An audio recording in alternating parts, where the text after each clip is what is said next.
How to integrate and use Chat GPT in Excel. Hi everyone, it's Sophia to assist you today. Without any delay, let's jump right in. First, open Excel, and then you'll find Add-ins option on top. Click on Add-ins, then click on Search Add-ins and search for Chat GPT. Select the Chat GPT for Excel, then click on Add.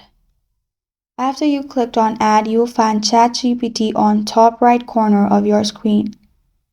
Click on GPT for Excel, and here you can see to use the add-in, please follow the steps explained below. Register for OpenAI account, create secret key, copy it to clipboard, save the copied API key on the Parameters tab, save your email on Parameters tab. To enjoy full formula features, click here to subscribe on PayPal.